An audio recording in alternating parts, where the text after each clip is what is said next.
Hi friends, welcome to Swarna's cookery world. അപ്പോൾ ഇന്ന് നമ്മുടെ ഡേ 3 ആണ് വെയിറ്റ് ലോസിൻ്റെ. അപ്പം രാവിലെ ഞാനൊരു 4 മണിയൊക്കെ ആയപ്പോൾ എണീറ്റിരുന്നു. അപ്പോൾ വെയിറ്റ് ചെക്ക് ചെയ്തു. വെയിറ്റ് 49.80 ആയിരുന്നു. അപ്പം ആക്ച്വലി 150 ഗ്രാം തലേദിവസത്തെക്കാട്ടിലും 150 ഗ്രാം കൂടെ കുറഞ്ഞിട്ടുണ്ട്. അപ്പോൾ രാവിലെ എനിക്ക് ഓഫീസിൽ പോകേണ്ടത് കൊണ്ട് അത്യാവശ്യം നേരത്തെ എണീറ്റ് കുക്കിങ്ങൊക്കെ ഹസ്ബൻഡാട്ടോ ചെയ്തത്. ഫസ്റ്റ് ഡേ കൊണ്ട് എനിക്കൊന്നും നടന്നില്ല. ഭയങ്കര ഒരു മടിയും ടെൻഷനും പേടിയും എല്ലാം കൂടെ ഒരു മിക്സ്ഡ് ആയിരുന്നു. എക്സൈറ്റ്മെൻറ്റും എല്ലാം ഉണ്ടായിരുന്നു. അപ്പോൾ നമുക്ക് രാവിലെ തന്നെ ഇറങ്ങണം. ഒരു 5:45 ഞാൻ ഇറങ്ങി. സോ കുറച്ച് അവിടെ നടന്ന ബസ് സ്റ്റോപ്പാണ്. സോ ബസ്സിൽ കയറിയിട്ട് എനിക്ക് അവിടെ എത്തിക്കഴിഞ്ഞൊരു സ്ഥലമുണ്ട്. അവിടെ എത്തിക്കഴിഞ്ഞാൽ പിന്നെ അവിടുന്ന് കമ്പനിയിൽ നിന്ന് ക്യാബുണ്ട്.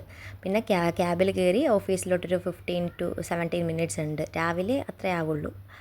അപ്പോൾ അതെല്ലാം ചെന്നു. നമ്മൾ ഓഫീസിലെത്തി.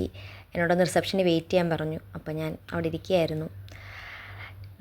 അത് കഴിഞ്ഞിട്ട് ഞാൻ ബ്രേക്ക്ഫാസ്റ്റ് കഴിച്ചത് 11 മണിയായി. കാരണം അവിടെ 8 മണിക്ക് നമുക്ക് കമ്പനി സ്റ്റാർട്ടിങ്ങിൽ കൂടി എനിക്ക് കഴിക്കാൻ പറ്റിയത് 11 മണിയായി. അത് ഞാൻ പെർമിഷൻ എടുത്തിട്ടാണ് കഴിച്ചത്. രാവിലെ കഴിച്ചത് 2 വീറ്റ് ബ്രെഡും പീനട്ട് ബട്ടറും ഒരു റോബസ്റ്റ് ആയിരുന്നു. പിന്നെ ഉച്ചയ്ക്ക് ഒരു 12:30 ആയപ്പോൾ തന്നെ കഴിക്കേണ്ടി വന്നു. അപ്പം കാരണം വലിയ വിശപ്പില്ലായിരുന്നു. 11 മണിക്ക് കഴിച്ചതേ ഉള്ളൂ. അപ്പോൾ ഞാൻ കഴിച്ചത് 3 റാഗി ഇടിയപ്പം, ചിക്കൻ കറിയും കുക്കുംബറും ആയിരുന്നു കേട്ടോ. അതെല്ലാം കഴിഞ്ഞ് വർക്കെല്ലാം കഴിഞ്ഞ് അവിടെ നിന്ന് ഇറങ്ങിയപ്പം 6 മണിയായി. 6 മണിയായിട്ട് നമുക്കിനി 7 മണിയാവും. ആക്ച്വലി രാവിലെയും 17 മിനിറ്റേ ഉള്ളെന്ന് പറഞ്ഞു. ഇത് കറങ്ങി ചെല്ലാനായിട്ട് അരമണിക്കൂർ 3/4 മണിക്കൂർ എടുത്തു. 7 മണിയായി ഞാൻ മറ്റേ ക്യാബിൽ നിന്ന് ബസ് കയറേണ്ട സ്ഥലത്തെത്തി. അപ്പം ഹസ്ബൻഡ് വന്നിട്ടുണ്ടായിരുന്നു. പിന്നെ ബസ് നോക്കി നിൽക്കേണ്ടി വന്നു. എനിക്കൊരു ബസ് ആക്ച്വലി മിസ്സായി 7:20 പിന്നെ 8:15 ബസ് ഉണ്ടായിരുന്നുള്ളൂ. അപ്പോൾ ആ സമയത്തേക്ക് നല്ല വിശപ്പുള്ളതുകൊണ്ട് ഞാനൊരു പ്ലം എടുത്ത് കഴിച്ചു. അപ്പം നല്ല ടയേർഡായിരുന്നു. കാരണം നമുക്ക് വർക്കൗട്ട് ഒന്നും ഇന്ന് ചെയ്യാൻ പറ്റുമോ എന്ന് പോലും എനിക്കറിയാത്തൊരവസ്ഥയായിരുന്നു. ഒട്ടും വയ്യായിരുന്നു കേട്ടോ. ഫസ്റ്റ് ഡേ ആയതുകൊണ്ടാണോ ഇത്രയും ട്രാവൽ ചെയ്യുന്നുണ്ടാണോ, എനിക്ക് ട്രാവൽ ചെയ്യുന്നത് ഭയങ്കര പാടാണ്.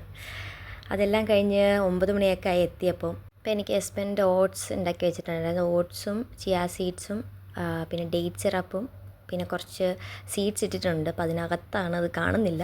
പിന്നെ കുറച്ച് ബ്ലൂബെറിയും സ്ട്രോബെറിയും കൂടി ഇട്ട് ഓട്സും കഴിച്ചു കഴിഞ്ഞു. അപ്പം ആക്ച്വലി ഭയങ്കര എന്താ പറയുക, ഞാൻ അവിടെ നിന്നുകൊണ്ടാണ് കഴിച്ചത്. ആൾക്ക് ബ്രെഡ് ഉണ്ടാക്കുന്നുണ്ടായിരുന്നു, ബ്രെഡും എഗ്ഗും. അപ്പം ആക്ച്വലി ഭയങ്കര ടയേർഡാണ്. അപ്പോൾ ഞാൻ അവിടെ ഇരുന്നുകൊണ്ട് തന്നെ കഴിച്ചു. കാരണം സമയം ഓൾറെഡി പോയി, നമ്മൾ ഒത്തിരി ലേറ്റായി. കാരണം എനിക്കൊരു 8 മണിക്ക് മുമ്പ് നോർമലി ഫുഡ് കഴിച്ച് കഴിയണമെന്നാണ്. പക്ഷേ ഒത്തിരി ലേറ്റ് ആയതുകൊണ്ട് ഞാൻ അവിടെ നിന്ന് കഴിച്ചു. അപ്പോൾ ഇന്നത്തെ വീഡിയോ ഇത്രേ ഉള്ളൂ. അപ്പോൾ ഏകദേശം എനിക്ക് കുറച്ച് വീഡിയോസ് ആക്ച്വലി എടുക്കാൻ പറ്റിയിട്ടുള്ളൂ. അപ്പോൾ മാക്സിമം കവർ ചെയ്യാൻ പറ്റുന്ന രീതിയിൽ ചുമ്മാ നമ്മൾ ഓരോ ഫുഡ് കഴിക്കുന്നതൊക്കെ കവർ ചെയ്യാൻ എനിക്ക് പറ്റിയിട്ടുള്ളൂ. അപ്പോൾ അത്യാവശ്യം ജസ്റ്റ് എന്താണ് ഞാൻ കഴിച്ചത് എന്നുള്ളത് മാത്രം കാണിച്ച് വെയിറ്റ് കൂടെ കാണിക്കാമെന്നുള്ളതാണ് വിചാരിച്ചിരിക്കുന്നത്. പിന്നെ വന്നിട്ട് ഞാൻ ഇന്ന് വർക്കൗട്ടും ചെയ്തിട്ടില്ല, നല്ല ടയേർഡാണ്. പിന്നെ വാക്കിംഗ് ആണെങ്കിൽ ഏകദേശം എന്തായാലും ഒരു 5,000 to 6,000 സ്റ്റെപ്സ് എന്തായാലും ഞാൻ എടുത്തിട്ടുണ്ട്. എൻ്റെ വാച്ചിൽ 8,000 ആണ് കാണിക്കുന്നത്. ആക്ച്വലി അത് ട്രാവൽ ചെയ്യുമ്പോൾ അതും ബസ്സിലൊക്കെ പോകുമ്പോഴും ക്യാബിൽ പോകുമ്പോഴും ഒക്കെ അത്യാവശ്യം അത് കാണിക്കുന്നുണ്ടെന്നാണ് എനിക്ക് തോന്നുന്നത്. ഭയങ്കര ടയേർഡാണ് ഇന്ന് ആക്ച്വലി. അപ്പം നാളെ പിന്നെ സൺഡേ ആണ്. അപ്പോൾ അതുകൊണ്ട് കുഴപ്പമില്ല. അങ്ങനെ ഓക്കെ. അപ്പോൾ ഇത്രയുള്ള ഇന്നത്തെ വീഡിയോ. എല്ലാവർക്കും ഇഷ്ടമായെങ്കിൽ ലൈക്ക് ചെയ്യുക, സബ്സ്ക്രൈബ് ചെയ്യുക. Okay, by.